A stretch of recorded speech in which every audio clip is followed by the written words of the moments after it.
Page 105, Tractate Eruv. Today, Baruch Hashem, we about to finish the Tractate Eruv. We will leave the last paragraph for our Siyum, which in Mitzvah Hashem will take place this upcoming Sunday.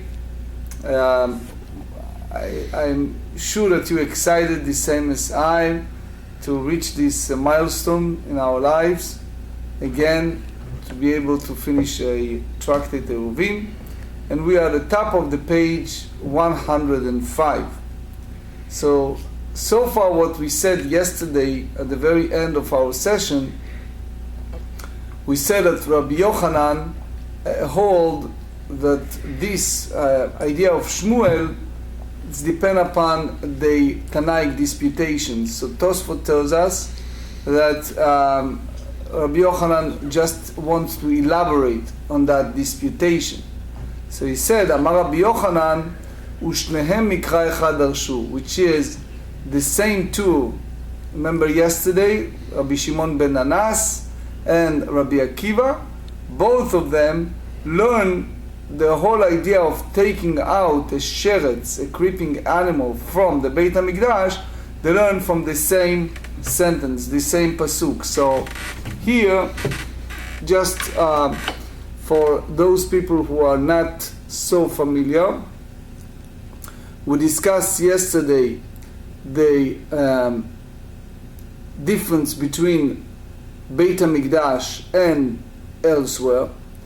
And we discussed a situation that all of a sudden in the midst of work, a priest, a Kohen, discover a dead creeping animal. And we discussed the option, either to use one of his garments like griddle to pull out the animal from the temple, or direct somehow pushing it out.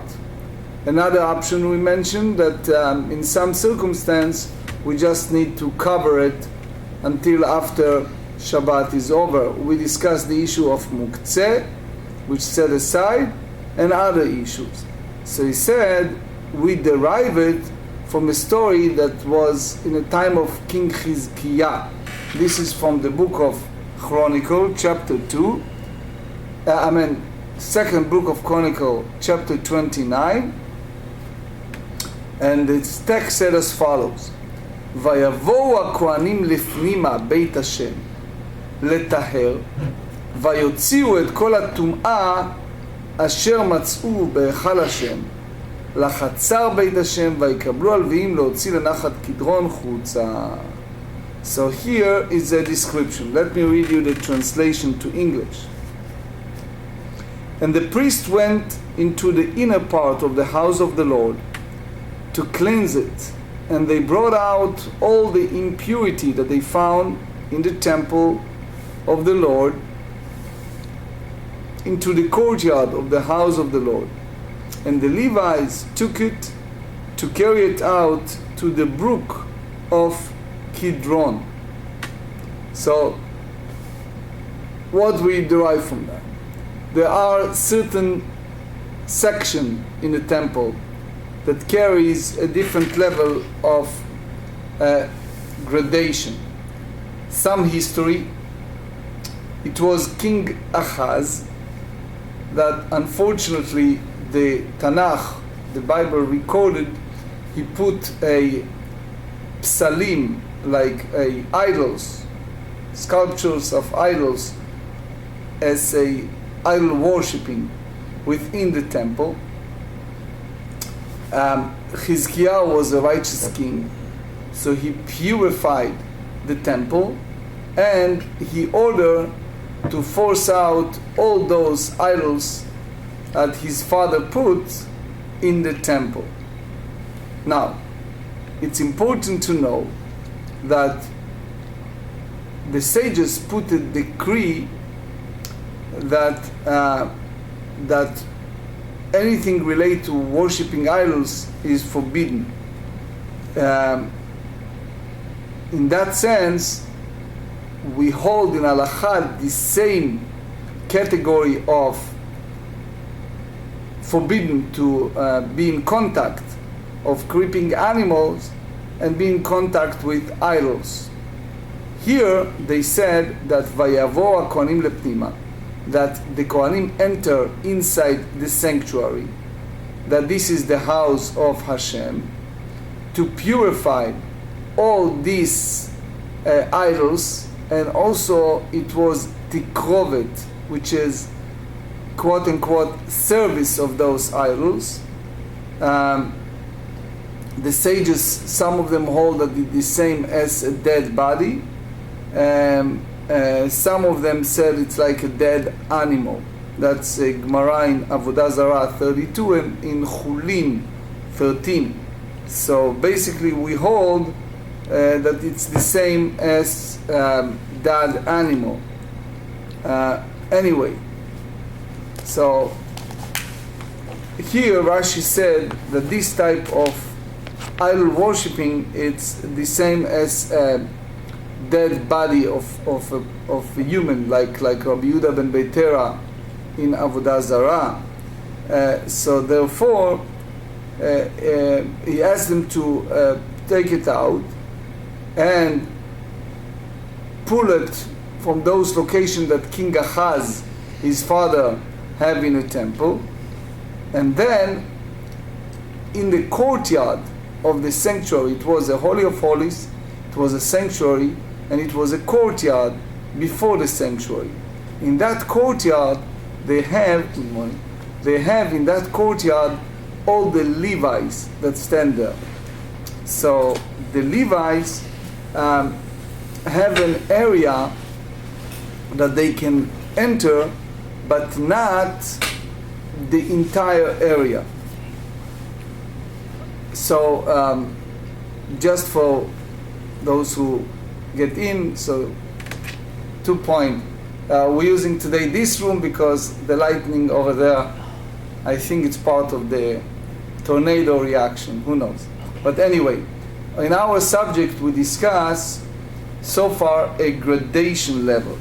We explained that in the Holy Temple it was an area that's called the Holy of Holies, that only the high priest enter at the Yom Kippur, Day of Atonement. Then it was another section that it's called a sanctuary. In that sanctuary only the priest allowed to enter. Then before the sanctuary it was a courtyard that the Levites used to be. What is the Levites' job? Beside of singing, have a daily songs, they also serve with all the need for the Kohanim. They collect the tithe, they prepared the animals, etc. And then it was a section that everyone, all the people was there. So here we have a previous discussion, which is if someone, one of the priests, found a dead animal, a creeping dead animal in the sanctuary. So the question is, how should that Kohen remove it? And we have a discussion yesterday. There are several options, either using his garment, or another option we explain that they, for sure it's different location, but you can use indirect contact, or in some situation, for example, if it's not the center part and it's not immediate need, you can cover it with something until after Shabbat. So that was yesterday's discussion. Now we ask all these different Tanaim meaning the rabbis that lived at the era of the first and the second century, all these Tanaim, which for our discussion the name is Rabbi Shimon ben Anas and Rabbi Akiva, both of them learned the halacha of taking out a creeping animal from the Beit HaMikdash from the same line. And we explain, this is a text from the book of Chronicles that said that it was an era of bad kings, an era of good kings. One of the examples was a king by the name of Ahaz, that he brought idols to the temple for people to worship. In those years, people really have a great desire for idol worshiping. So his son, who's a righteous king, his name is Chizkiyahu, he ordered to force those idols out of the sanctuary. And we explained how the process took place, and we quote that text. So we said that that's where we are now. So first we pull out, the priests, the Kohanim, pull out from the sanctuary all those idols, and it was tikrovet, which means some secondary service of those idols. And we explain that they have by halacha the same category as a dead body. We explain that there are others who say that they have a halacha of dead animal body, but we so far understand that we follow the sages who said that the same category as a dead body, and they put it to the courtyard. And now we are vaikablu alviyim. So those Levites who stand outside in the courtyard, not in a sanctuary, they receive it from the priests, and they took it outside. Took it meaning took all those idols outside of that area, that sacred area, to where? To Kidron, the brook of Kidron, which was a river outside of that area. And basically it's the area that doesn't carry level of sanctity. So meaning, what happened here, as far as our discussion, we're talking about touching in a certain area of sanctity. So you have the priests, they enter by the order of King Chizkiah inside the sanctuary, and they carry that idol outside from the sanctuary, but they are limited, meaning they are serving in a sanctuary. So they take it only to the area of the courtyard. But other priests that didn't touch those idols, they not involved of helping the Levites to carry it from the courtyard outside. In other words, it was only those specific Kohanim that needed to pull out those idols, because again it carries contamination, and the other Kohanim that wasn't involved stay away, and the Levites who waiting out there, they pull it out and take it out. So it's a minimum of people and the minimum of Kohanim. And it's clearly stated that the Kohanim who are not involved with doing so, they avoid themselves from any type of attachment to those idols. Now you see how this juxtaposed to our discussion. Mar savar midiishtane ba'azara balviyim tum'a ba'azara leika.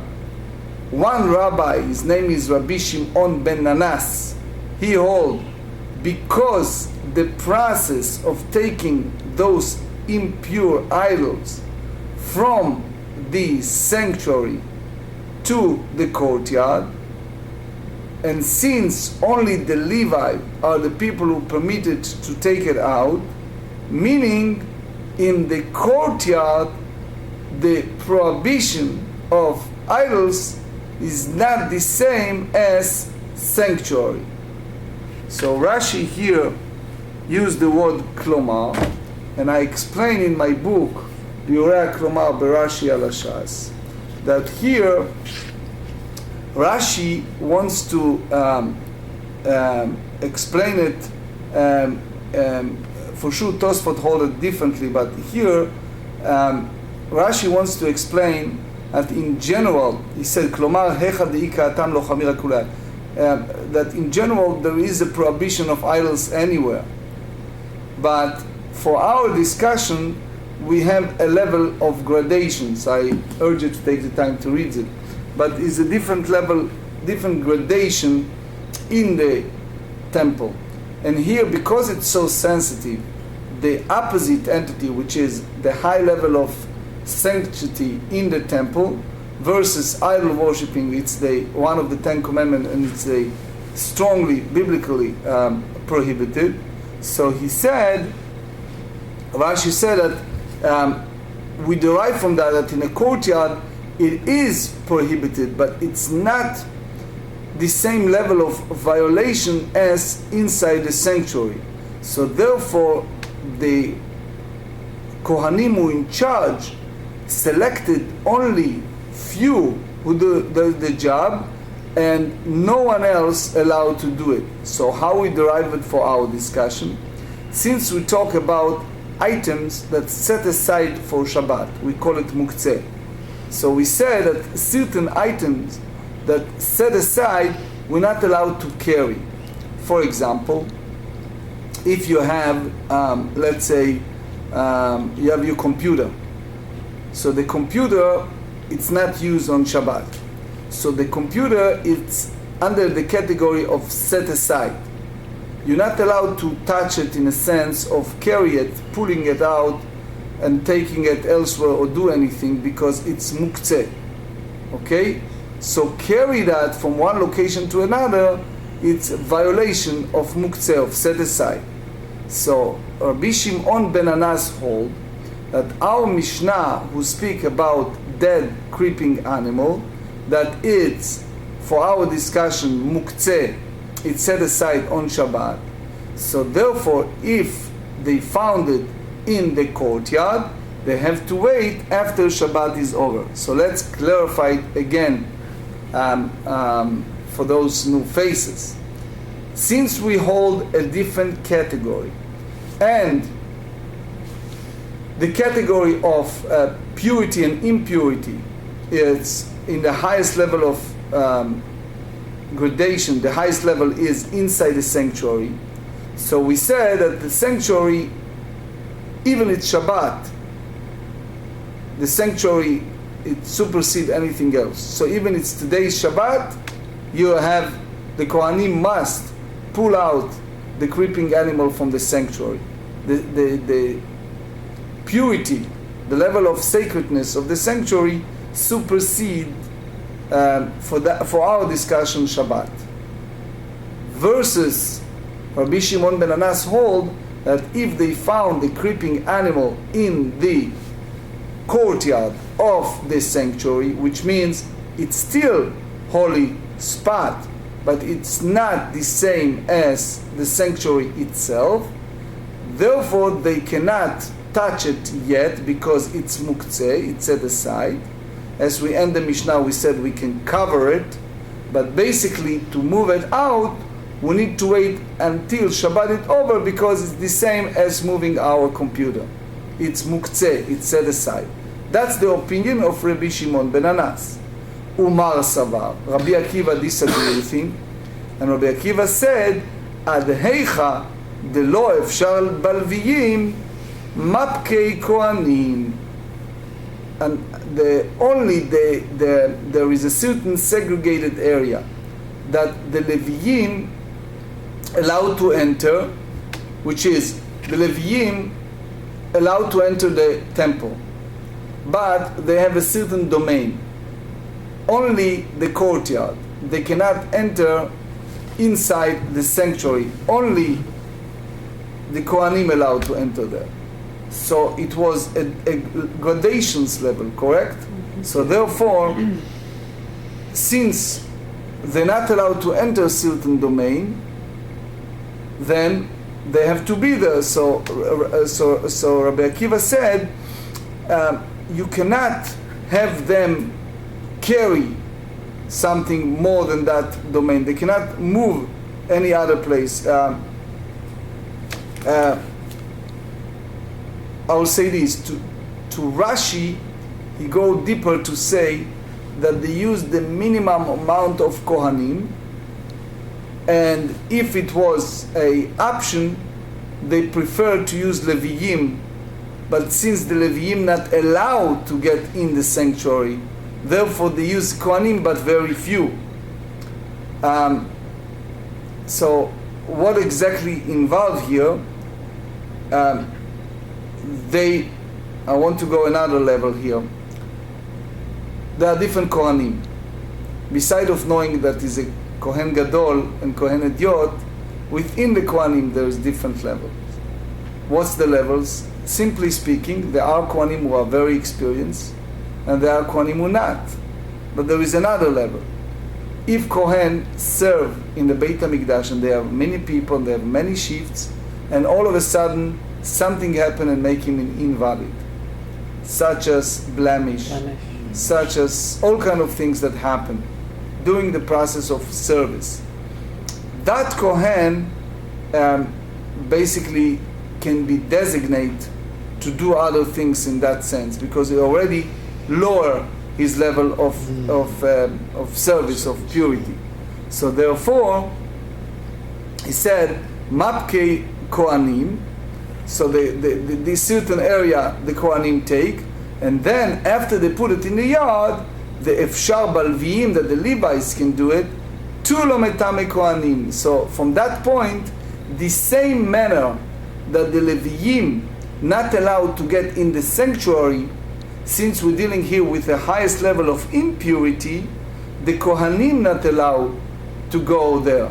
Meaning they have to stay away from that idol. They're not involved.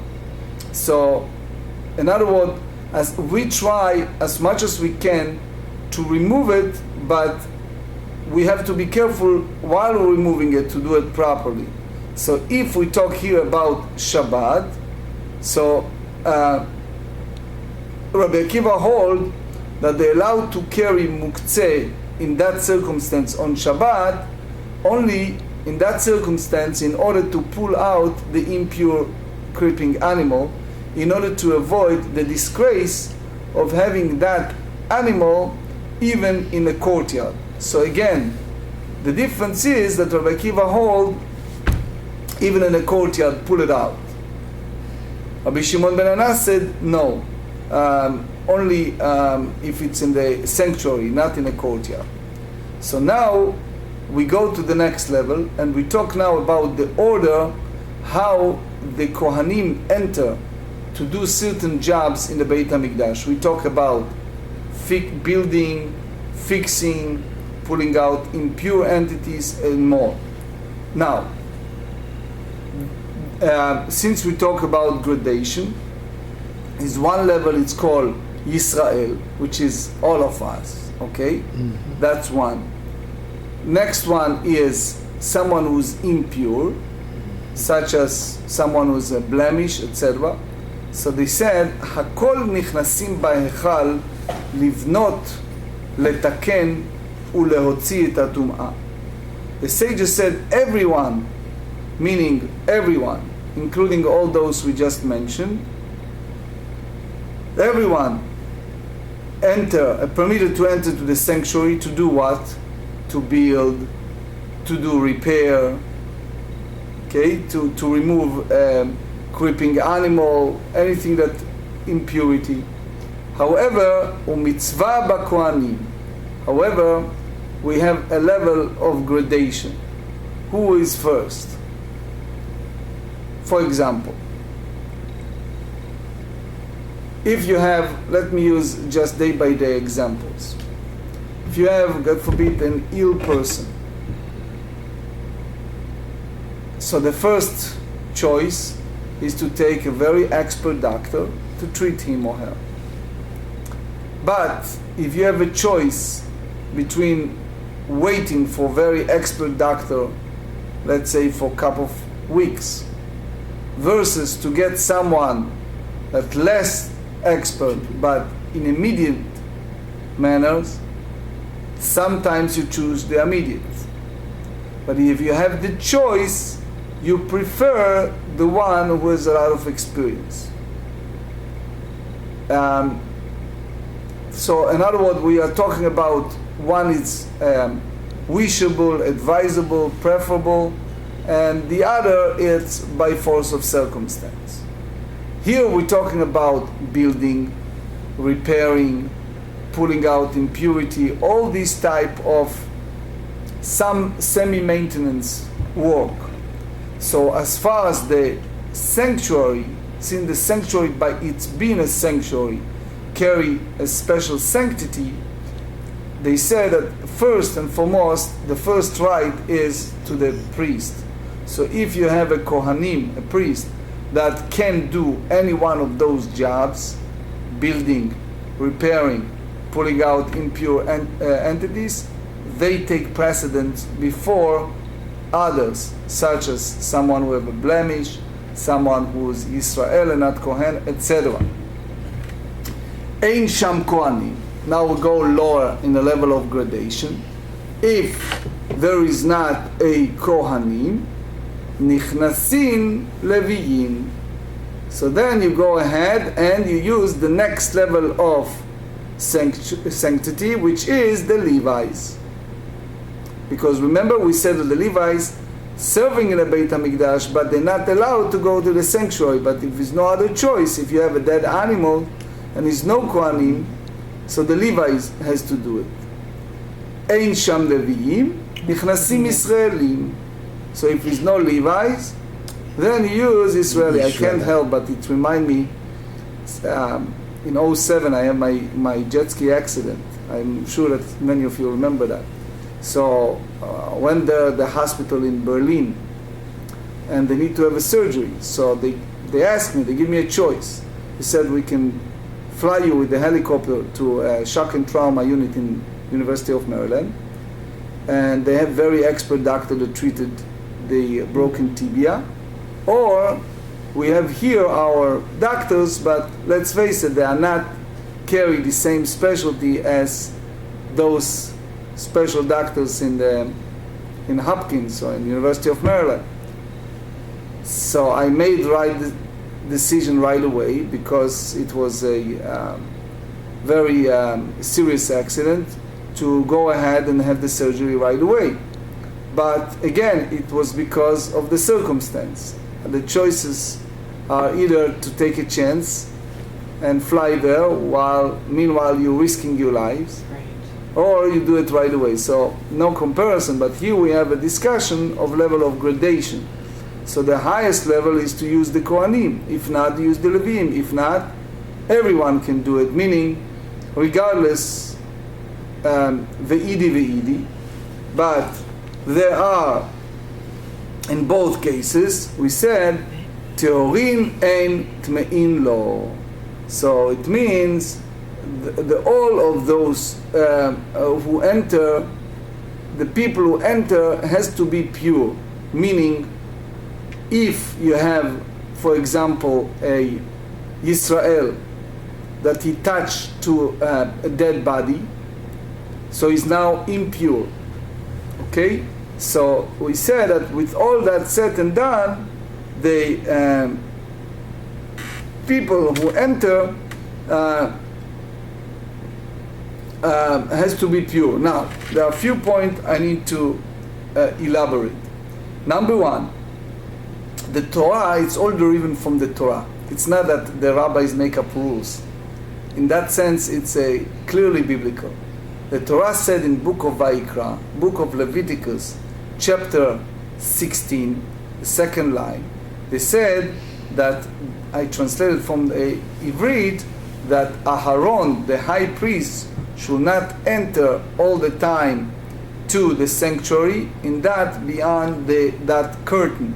So when they use the term Kodesh, meaning sanctity, it applied to the inside the sanctuary, and behind the curtain applied to the Holy of Holies.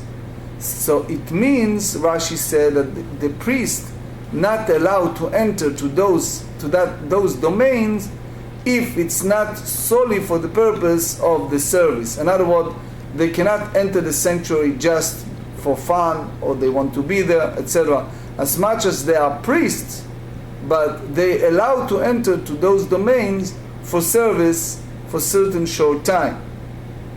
Now, it's important also to know that, yes, we said if you have a choice. Let me ask you a question. If you have a choice between Kohen that become ritually impure and Yisrael, someone fellow that is clean, is not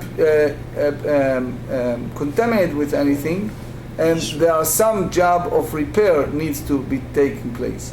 Who is the one who needs to enter? Israel, definitely. Now, if they is no other choice, the only there are people who are impure, so therefore even Israel, by force of circumstance, allowed to enter, for example, to repair, to do things like that. But it's all, again, level of gradation that we derive from the Torah. Now, we bring another source that speak about certain work that done in a sanctuary. Amar Rav Huna, Rav Kahana Mesaya Kahane. Rav Kahana was a priest, a Kohen, that's Rabbeinu Hananel said.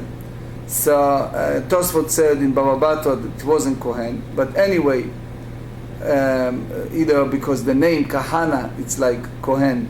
Anyway, he strengthened those Kohanim, he supports the Kohanim because they have a special sanctity. The Tane Rav Kahana, that he teaches, מתוך שנאמר, אך אל הפרוכת לא יבוא. The Torah said in Leviticus chapter 11 that again as we said, beyond the curtain the Kohen should not enter. So this means we derive from that the Kohen that carries any type of blemish cannot enter the sanctuary. So is that applied not only for the sanctuary itself, even between the area of the hall and the altar area.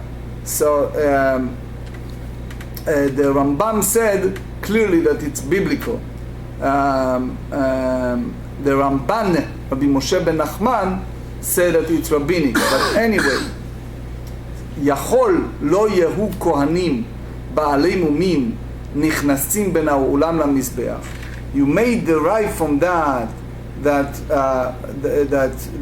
Kohanim with blemishes may not enter the area between the entrance hall and the altar. So he said, לעשות ריקועי פחים, that they did those cover of gold. They made they call it manufactured beaten plates of gold for the Holy of Holies. Talmud lomar ach lechalek. The Torah used the term only, ach.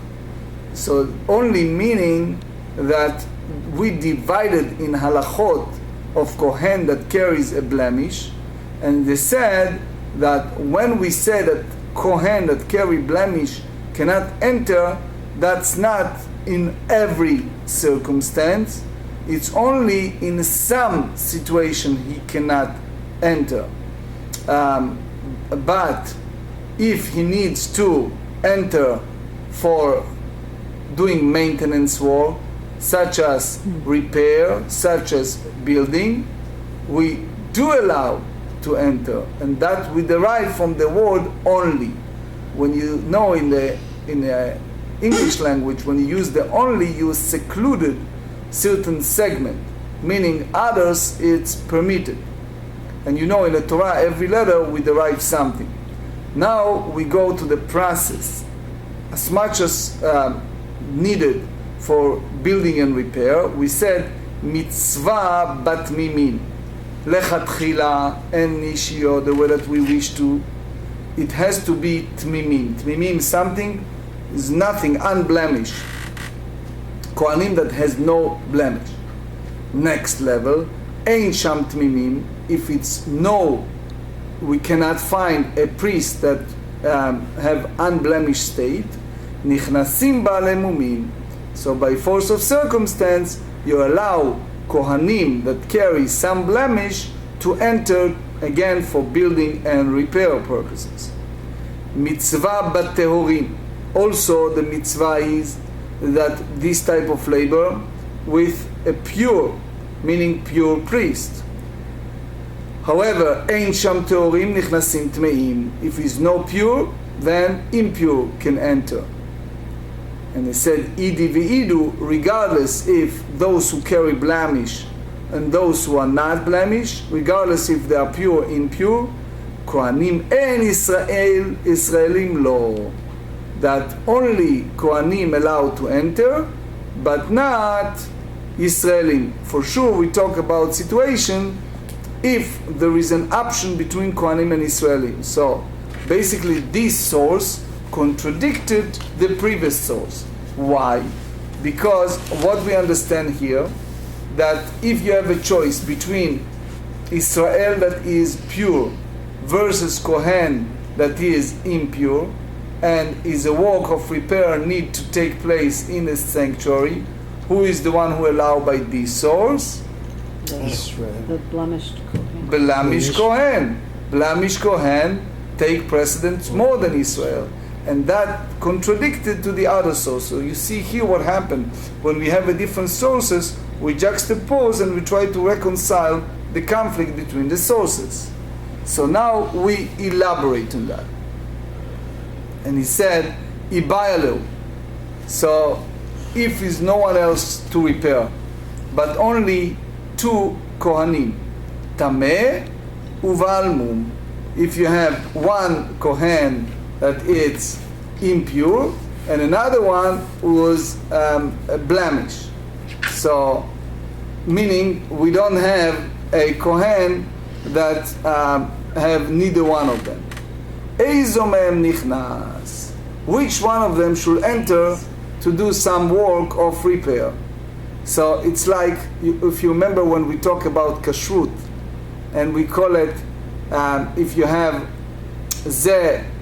you have one animal that it's a dead body, that it's not kosher, or you have animal that you found blemish. So one we call treifa, and one we call nevela. Both of them are not kosher, but we ask here which one is less worst in our discussion than the other. In other words, we're dealing again with gradations. Rav Chia bar Ashi amarav tameh nichnas deha ishterei ba'avodat tzibur. You see here disputation between the rabbi. First one, his name is Rav Chia bar Ashi. He said the name of Rab. The one who's ritually impure allowed to enter. Why? Because by halacha he can deal with a public offering, which means that someone who's blemished cannot deal with public offering, but someone who's impure can do it. We derive it from the book of Numbers, chapter 28. The Torah said, Et korbani lachmi, my offering, tishmeru, you should guard, lehakriv li bemoado, to bring for me and the daily offering on the time. So the Gemara in Psachim, page 77, said that they have to bring in a certain time even other public offering, even by impure Kohen, which means the it's the final halacha. The Rambam said in Ilchot Bi'at Mikdash, chapter 4, that if there are press circumstance, the Kohen who is in a state of impurity can do some public offering. Now, Kohen that carry blemish, at any circumstance cannot do any type of offering. Why? Because the Torah said in Leviticus chapter 21, sentence 21, Torah said, Mum bo lechem elohav lo yigash leakriv. If he carry blemish, remember this is a biblical. The Torah said that the Kohen that has a blemish, he cannot serve. So with that, what we understand, by this opinion, we say that the only impure Kohen is better than one who has a blemish, because the blemish cannot do it. So therefore, if you need to have some work of building or repair, so you have to take by this opinion the Kohen that is impure more and not the Kohen that has a blemish. So remember, if there are circumstances, anyone, but gradationally speaking, blemish by this opinion is worse than impure. Rabbi Elazar Omer, Rabbi Elazar hold differently, he hold the opposite, and he said, Baal mum nichnas deha ishtere ba'achilat kodashim. He said, no, I disagree. And he said, one who has a blemish is taking precedent more than one who is impure. Why? Because he allowed to eat, which is called kodashim. What is kodashim? So the Torah said, the next line in the book of Leviticus, chapter 21, the Torah said, Lechem elokav mekodshei kodashim min kodashim yochel. Torah said that he can take the offering of bread, that it was sanctified, he allowed to go ahead and eat it. So again, Kohen that is impure, not allowed to eat from that loaf of bread, because you're not allowed to have this type of sanctified offering eaten by someone who's impure, versus that Kohen that carry blemish, he can eat from that sanctified offering. So he hold the reverse order, the opposite. If you need the Kohen now for repair, and you have a choice between one who's impure or one who carry blemish, take the one who has a blemish. Why? Because you juxtapose from the line that said that in the case of eating a sanctified bread, the Kohen who has blemish allowed to do it, versus Kohen who is impure who not allowed. So you see here how they disagree with that. Now we go to the end of the Mishnah. They said, Rabbi Shimon Omer, Makom she'itiru lecha chachamim, mishelcha natnu lecha. Rabbi Shimon said, wherever the sages permitted an action to you, they granted you only from you on. So Rabbi Shimon Echakai, what exactly Rabbi Shimon bases formulate his principle? Hatam Kai, that's applied to the Mishnah we study on page 52b. And what they said, did not. Mi shechshich chutz latchum. So here we back to a subject we discussed in page 52. If someone is a traveler and he is on his road in the eve of Shabbat, and all of a sudden it's dark, and he is still outside of the Shabbat domain. Do you remember we discussed it? Yes. So, afilu amachat lo yikanes. There is an opinion that said, even is in 1 cubit outside of the domain, he should not enter to the city. Rabbi Shimon said, afilu 15 אמה ייכנס, לפי שאין המשוכות ממצאין את המידות מפני הטועים.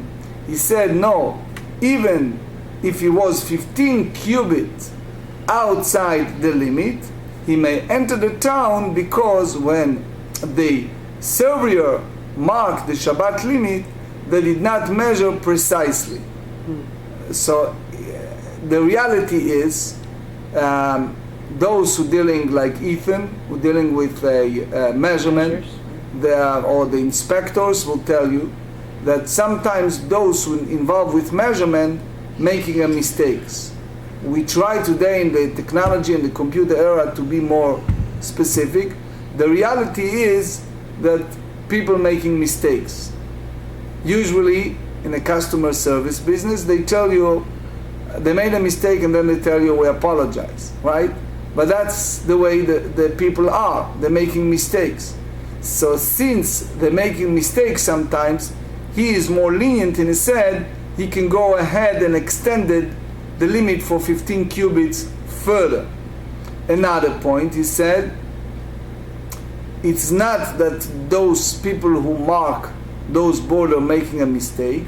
It's a different story. He says they put a extension to the limit because extension meaning they not put it outside, they put it inside extension for that limit, because people maybe misconstrue the borderlines, and therefore they make it a little more. It's like, in that sense, we have time for Shabbat lighting candles, and you know that those moments in the calendar, sometimes they have several minutes earlier than the time of lighting candles. It's a matter of very short time. But the reason that you see in some calendars, in both entering of Shabbat or the end of Shabbat, a few minutes different between the two, it's because there are some rabbis who feel it should be an extra borderlines, so people will not enter the domain of violation. Okay? So here, they shorten the measurement in order to avoid people making mistakes. So that's another phase of thinking. So that's Rabbi Shimon. דקאמר תנא קמא לא ייכנס, ואמר לרבי שמעון ייכנס. So the first Tana, the first sage said a person may not enter the city domain. Rabbi Shimon said he may enter. Why? Because he explained the reason, as we said, it's that the limits does not, in fact, extend that far, which means as any area the sages granted to a person was actually permitted to him by Torah law. So it means it's not really, in that sense, a leniency of Rabbi Shimon. By that way, they just make a larger measurement because people make mistakes. So, but it's called Mishalcha Natnu Lecha. It's only add for what we have already planned, which is that 15 cubit extra measurement. Then they said, Shelo itiru lach ela mishum shvut. So Rabbi Shimon further said, as they permitted to you only activities prohibited to rabbinic decree, but not action prohibited by Torah law. And we explained many times that we differentiate between walks in the holy sanctuary, in the temple, and outside in the country. And we explained that those rabbinic boundaries, rabbinic decree, applies where? Outside of the temple. In a temple, for many reasons, we said that we are lenient, and in that sense we supersede or disregard the rabbinic prohibition, the rabbinic decree. So he said, Hey Chakai, for what context this statement of Rabbi Shimon applies? So the Gemara responds, and it said that's applied to what we study in page 102. Hatam kai de amar Tana Kama. And this, if you remember, we discussed about using instrument in the Beit HaMikdash on Shabbat. And we discussed using violin, that they need to use violin, as you know that it was an instrument, and they're playing instrument, etc. But he said, in the violin, it happens sometimes that what? Right, the string somehow disconnected. So what do? Koshra, you should tighten it in a regular manner of tightening. I'm not so sure if they have in those days what we have in a modern time, those special nailing and the system that put it together permanently. But here we talk about tightening that string. V'amar Rabbi Shimon, Rabbi Shimon hold, onva, he said, he may form only a bow, which means it's some type of knotting, but not total. And if you remember, we discussed a lot a difference between putting a tie, right, and knotting it versus laces or other things that you need to knot together. And we explained that there is a concept called kesher kayama, which is permanent tightening, or something that it's not. Rashi said, if it is something that's permanent, a person need outside of the sanctuary to bring a sin offering if he did it, because that's applied to a permanent tightening. But if he does that in a bow manner, like tightening, like knotting a regular, how do you say knotting? How do you say what? Tightening? Tying a tie. So right. So that's only rabbinic in a sense, but it's not biblical. So he said the only idea here is to knotting it in a regular way, because the only way that they not allow certain thing to do in a temple, it's because it's rabbinic. But something that's permanent, it's biblical. So if it's biblical, there's no difference between outside the country or inside the sanctuary. Both are forbidden. So Rabbi Shimon explained his reasoning, and he said, even I'm more lenient than the first Tanakama, the first one, in regards to become dark when the person is outside of the Shabbat limit, because that 15 cubits is still in that domain. Versus when it's come to the string, he says that I'm more stricter. Why? So Rashi here explained in two different explanations. The second one, it's the most important one, but in general, what we explained, we said, Anivad de lo ate lidei chiyuv chatat, sharu le rabanan. Kshira de ate lidei chiyuv chatat, lo sharu rabanan. So I explained it because anyway, we're going to do this phrase on Sunday as a siyum, as a completion. So we're not in a siyum ceremony today. But here, what Rabbi Shimon said is, we have a difference between knotting something. When you talk about knotting a tie, is his intent to make it permanent or not? If, for example, I wake up on Saturday morning, on Shabbat morning, and I see different tie, and I take a tie and I put, knot.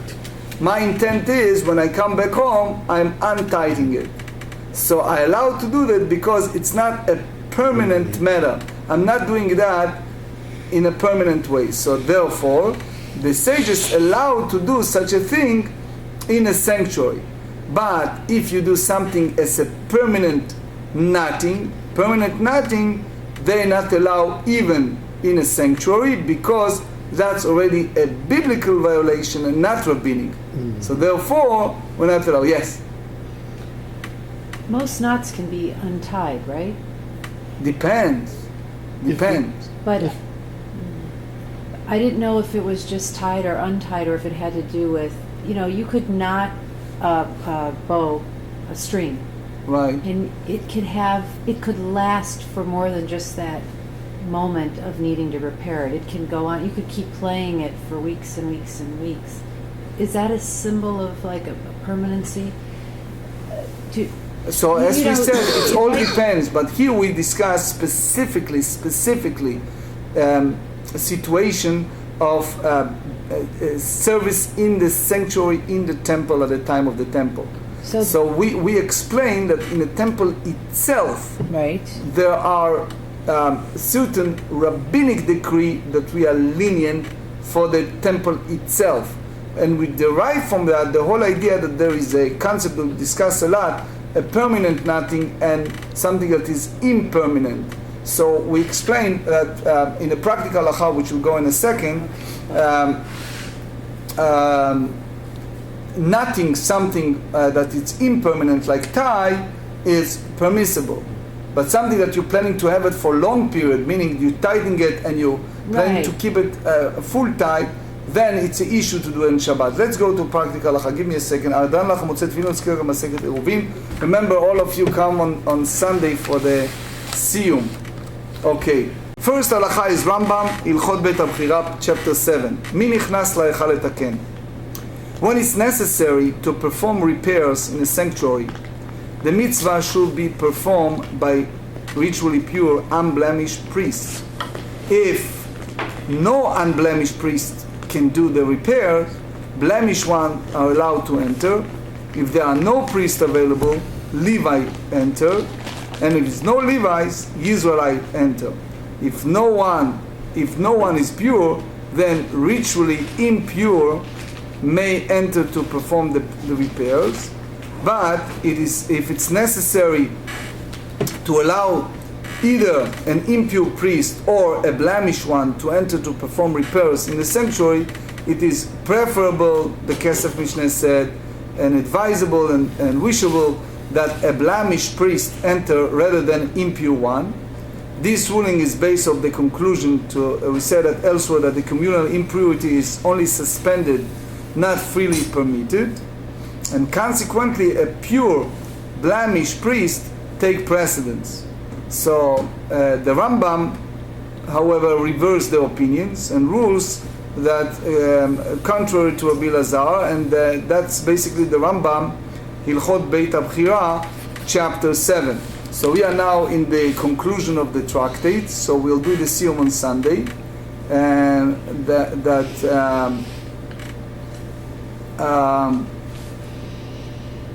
it's important to know that on Sunday when we have celebration, I do not want to be the only one, because some of you come here every single early morning, so I would like others to partake of that celebration, and ask Gil and David to do the Siyum as well.